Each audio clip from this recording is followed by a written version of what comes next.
The Double Special Heroes banner for June 2021 is out right now. We have some of 2020's Halloween and Winter units plus some extras. We'll be briefly going over all of the units here and showcase what skills they have if you're in the need for some fodder. Phase 2 summer banners are coming next though, so I imagine a lot of people will want to wait for those. Our returning 4-star focus units are going to be Halloween Xane and Winter Hilda. They do share that 3% 4-star focus rate, so do be aware it's not the same as when they're the sole 4-star focus unit on their individual banners. For the red group, we have Halloween Dheginsea, who's a red armored dragon. He is just about as min-maxed as Fallen Edelgard with a focus on attack instead of defense. Dheginsea will have an inheritable dragon breath called Black Fire Breath Plus, which has a solo condition and inflicts attack and res debuffs while neutralizing enemy attack and res field buffs. Basically a res version of the pirate weapons.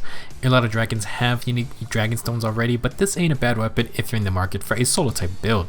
Dheginsea does have some juicy skills to use, including the very powerful Sturdy Stance 3, and he has the Armor Oni Slick Fighter B skill, which combines a stronger quicker pose and the ability to neutralize penalties on the user.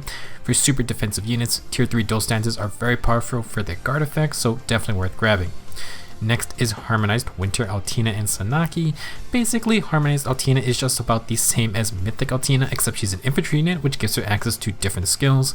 She's still min-maxed with low speed, and her Ragnar Lande dual wielding gives her distant counter and the dual phase brave attacks. She also keeps Twin Blades as her special, which is a 2 cooldown iceberg type special, and it negates % base damage reduction skills. Very nice to have nowadays. For inheritable skills, this Altina is still the only wielder of attack and res unity, so if you want it, you're going to need her or you're going to have to wait for another new user. Altina cannot use Nelsie Disrupt since she's an infantry sword unit, and this combos with her harmonized skill, which gives her self-vantage. She can attack first and won't be stopped by Dazzling Staff or Fire Sweep weapons, which makes her deadly against super squishy ranged units. To provide some extra buffs, Altina will have attack and res Oath. Overall, if you want fodder skills, red is pretty solid, especially with Sturdy Stance 3 and attack and res unity. Next is the blue group, starting with Ninja Navarre. Navarre basically took the Swordmaster stat line and applied it to his infantry lance class. Super fast with good attack. He does have the inheritable Ninja Yari Plus, which is very good brave lance.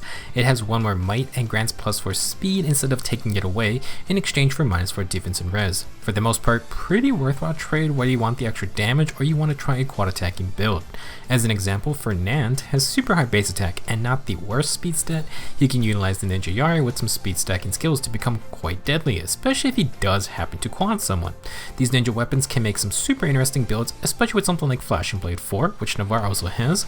You can get both Ninja Yari and Flashing Blade 4 if you get the first 3 tiers of Flashing Blade.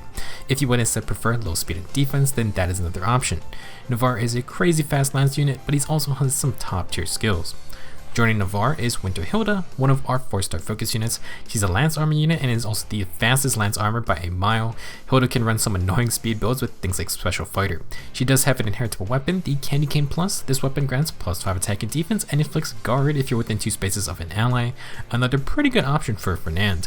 For her inheritable skills, Hilda will have attack and defense form 3, which we did get on Groom Zealot recently. She's the only holder of even follow-up 3, which is another armored B skill that applies Omni Breaker on even numbered turns. That means the user gets a follow-up attack and denies a follow-up attack, so it's quite strong, but obviously you gotta wait for even turns.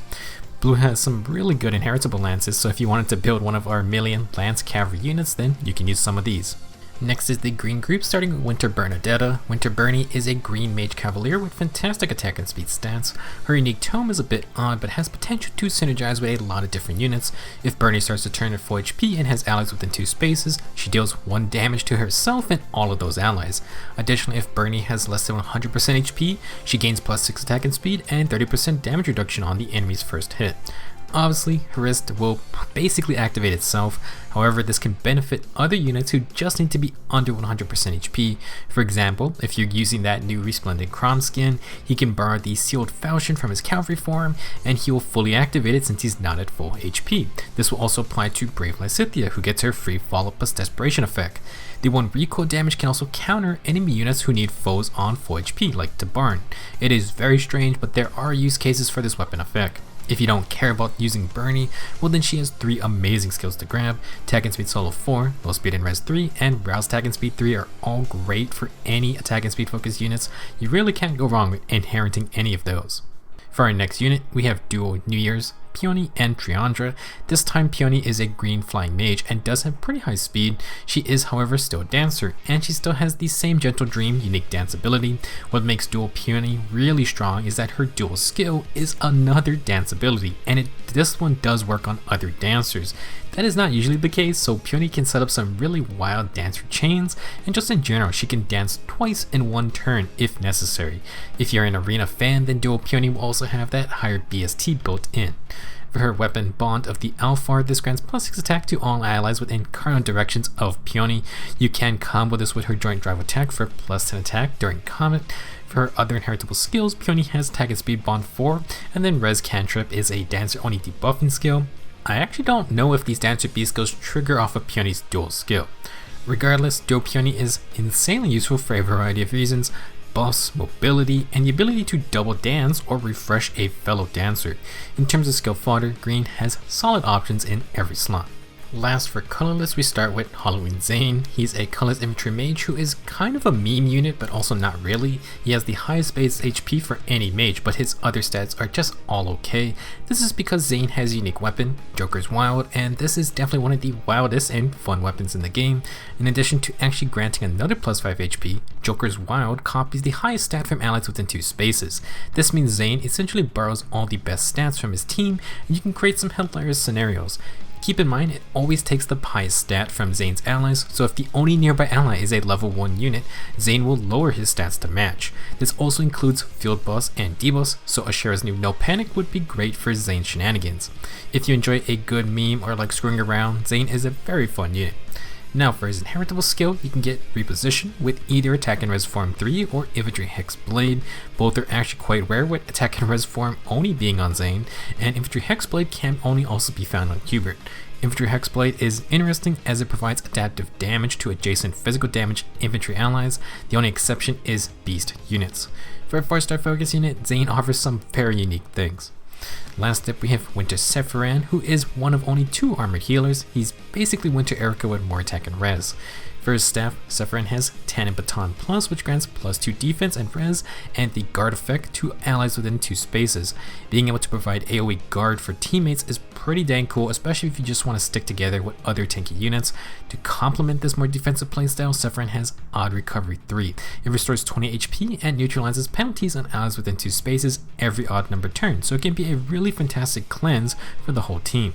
For his healing skill, Sephiran's going to have Restore Plus for more penalty neutralization, and Earth Water Bomb Plus grants all allies +6 defense and res. He will also have Attack and Res Push 4. Sephiran has some insane value for healer specific skills, and as an armor unit he can abuse Armor B skills, which can be quite fun as well. Colorless is not a bad group, but it may not be for everyone. That's going to be it for this Double Special Heroes banner. Like I said at the start of the video, our next new banner should be the first summer banner. Fire Emblem Heroes has 2 summer banners and they both come back to back, so if you're in the market for swimwear of your favorite characters, then you're probably going to just want to save up. At the very least, you will be able to see the first summer banner before the Double Special Heroes banner is over, although I don't think you're going to be able to see this month's legendary hero. Shortly after summer comes Choose Your Legends, so if you want any of those winners, then orb management is going to be important. Good luck if you do summon, and I'll see you guys next time.